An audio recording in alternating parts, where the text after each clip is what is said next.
Welcome to the Entrepreneur's Odyssey, the podcast where we explore the highs and the lows of entrepreneurship, featuring the bold and the brave who dare to dream. Every episode, we dive deep into the strategies that work, the challenges that teach, and the moments that change everything. Whether you're a seasoned entrepreneur or just starting out, these are the insights and experiences you need to fuel your own Odyssey. Hi, I'm Brandon Moore, and this is another episode of the Entrepreneur's Odyssey. I'm so happy to be here with you today. I'm so thankful for you to watching these, listening to these podcasts. I hope they're helping you. Today is going to be a little different. We're going to switch from general business entrepreneurship to real estate. As you may have known from my real estate book, that I've been investing in real estate for 25 years now. At one time, I had over 100 properties. I'm probably now around 60 or so. Our net worth went from a negative $1,000 to over $1 million but before I was 35 years old, or maybe when I was 35 years old, and then has definitely escalated since then. But real estate is not for everybody. Real estate is I think it's a great investment. I think it's a great activity to be involved with. I think it's fun. My wife and I, we see our real estate as a hobby more than an investment because we just enjoy it. We enjoy going and looking at houses and seeing what their potentials are.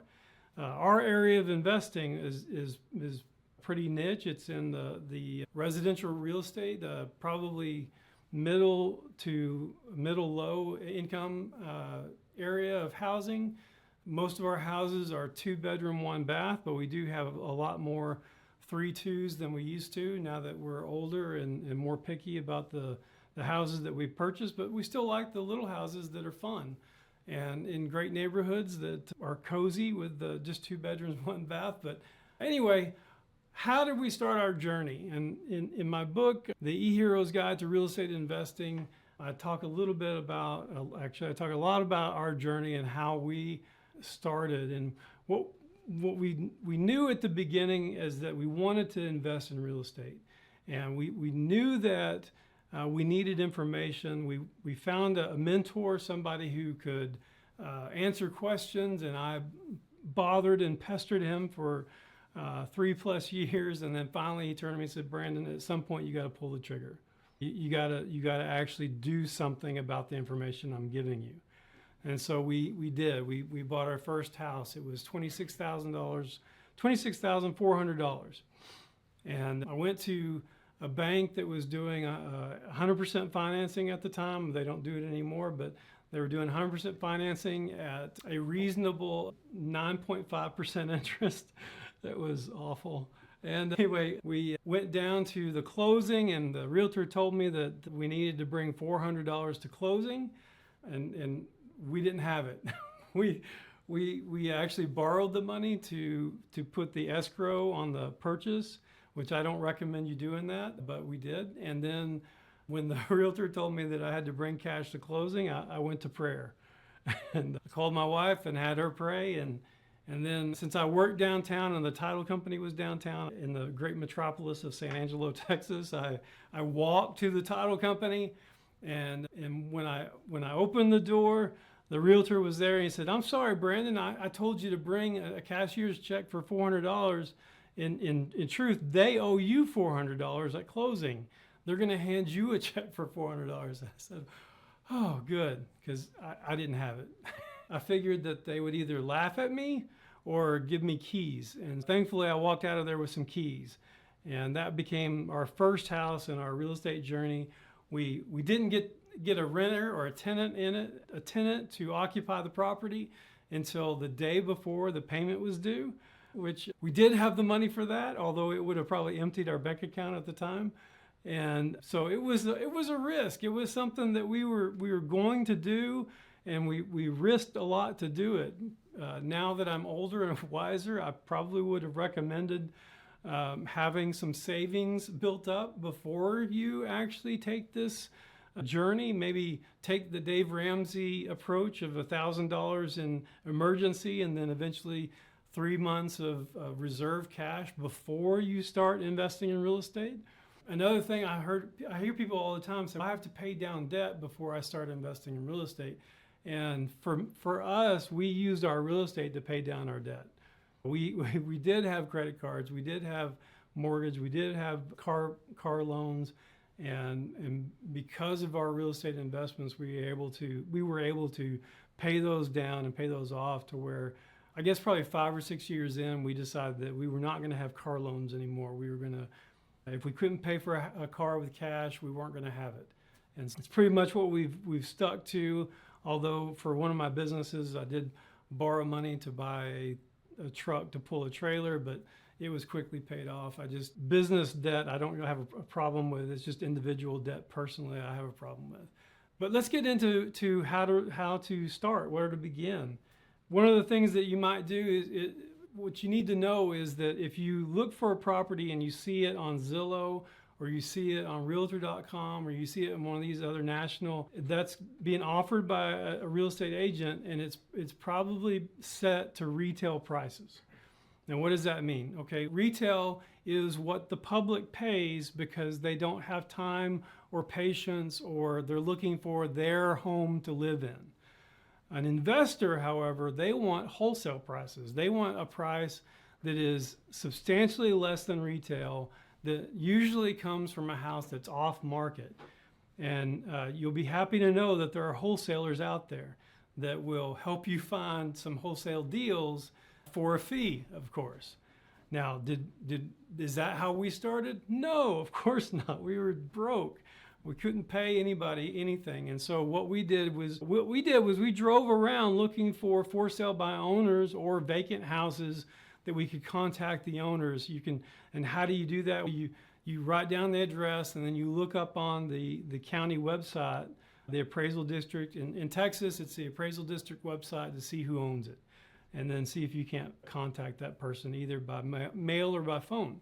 What we didn't know at the time is, and maybe it didn't happen for years later, but now they have a name for that. They call it driving for dollars. We didn't call it driving for dollars. We call it Saturday afternoon fun. My wife and I would get the kids and put them in the back, and then we'd drive down these roads that we never go on and look for those for sale by owners. And sometimes we'd see houses that had flyers, and myself or my wife would run out and grab the flyer and then get back in and look at the house. And sometimes we'd go to open houses just for fun, and sometimes we would we'd actually find houses that were for sale by owner and contact the owners and get to see it that day. That's what we did for fun. We didn't go bowling, we went driving. And it was probably expensive because we had Suburbans at the time with the kids. You probably want to have a less expensive fuel vehicle now since gas is so expensive. But driving for dollars, that's the first way you can find deals that are off market. Did you know that Brandon has written not one, not two, but 5 books? A few of them I have right here in front of me in the studio. And we want to invite you, go on Amazon, go to his website, brandonkmoore.com, and find the book that best meets your needs today so you can dive in, get more behind like what exactly happened in Brandon's life. And specifically, the E-Hero's Journey is one of my favorites because it actually gives you his full story of his process. It's actually very similar to why we named the podcast, The Entrepreneur's Odyssey. I do want to encourage you to get the workbook that pairs with it because it gives you step-by-step information of how to begin this process if you are a new up-and-coming entrepreneur. Along with that, The Beginning of Wealth. Great book for those who are wanting to understand the framework of what it means to think like an entrepreneur and a businessman. Again, go to Amazon. If you do have one of our books, please leave a review on Amazon and our website. We so much appreciate the support for Brandon K. Moore. Thank you. There are lots of other ways to find deals that are off market. Property managers are a great source. The landlords of all types, landlords that might have 2 houses, landlords that might have 20 houses, they may know that their property, the property managers may know that the landlords want to sell, but they haven't contacted a realtor yet. Now, a lot of property managers in Texas, you have to have a real estate license. You have to be a realtor to manage other people's property that's not your own. You have to be a realtor or an attorney. But in other states, that's not the case. And so you might call a property manager and they might be able to give you a landlord's name and number and call them. I one time looked for property in different states, and I called a couple of property managers. And one property manager said, "Yeah, I got a guy that has a friend of mine that has 84 properties, and that was in Oklahoma." And that deal didn't go through, but it was a portfolio of properties that was available. How did I find it? Through a property manager. You can drive for dollars. You can call property managers and ask them if they have any leads. You can look up on the county website. You can go to foreclosure auctions. There's two types of foreclosure auctions in every Texas city. There's the tax foreclosure, which is usually the sheriff is selling a house for what the property owners owed the house in taxes, plus some fees. And then there's the foreclosure auction, which happens on the first Tuesday of every month, where banks will list or auction off the properties that they foreclosed on. I've been to a few of those. We've actually sold a lot of houses or taken a lot of houses through the foreclosure process, but I have not ever bought a house at a foreclosure auction. This one time I went to go buy a house. I had a house in mind. I did the research. I went and looked it up on the county. There was no tax liens. I sat in the hallway at the library in San Angelo and waited for my turn. And the first bid, because I'd already also had my high and low bids, that is the largest amount that I was going to bid written down on a piece of paper based on all the calculations that I did. And the first bid was like 5 or 10% above my highest amount that I'd calculated. And so I was out. I don't go to auctions and get into the auctioneer. A friend of mine told me one time that when you win at auctions, you're the sucker that paid too much. And that has stuck with me. So maybe I shouldn't go to auctions anymore, because if I win, then I'll feel bad about myself. But there are places you can go. You can go to auctions. You can get good deals. You just have to do the research. You have to look at the house. You have to drive by it. You have to check out to see if it has any liens. That's a great way to find off-market deals. What are some challenges that real estate investors have? Cash flow. Number one challenge for real estate investors is cash flow. If you've decided on, if you bought a few properties and maybe you didn't take into consideration the capital expenses, the water heaters, the roof, the painting, the changing the doors and all that have to happen every so often, it can create a huge divot in your cash flow. Your monthly cash flow could be great for several months, and then boom, you got to put a roof on. Or your cash flow is great, all right, and then there's a plumbing issue, and you've got to dig up, half a driveway or something. So those things happen. And I think that's what gets a lot of people out of being a landlord or being a real estate investor. And the reason they do that, the reason they get out, is because they didn't go into it with the business mindset. I believe that you can't be a part-time real estate investor. You can't be a accidental real estate investor. There are people that have rentals because they inherited them. Like their family members passed on this real estate and they didn't want to sell it, so they rented it out, and now they've got 2 rentals and they hate it. Why? Because the tenant is always calling them, because there's always something breaking, there's always something happening. So your time and your cash flow are being taken away from you from this investment that's supposed to build your wealth. Yes. When you start to have more than 6 properties, though, 7 properties, I don't know where the number is. For us, it was around 6 or 7 when we started to have economies of scale. When we started, the more units we had, the better our cash flow was, because when you have 2 properties and one of them is vacant, you're 50% vacant. But if I have 10 properties and I have 1 vacant, I'm only 10% vacant. And I can deal with 10% vacant because the cash flow from the other properties will pay the mortgage of the one that's vacant. You have a proper management, you have marketing in place, because anytime something's vacant, you've got to have a way to get it occupied.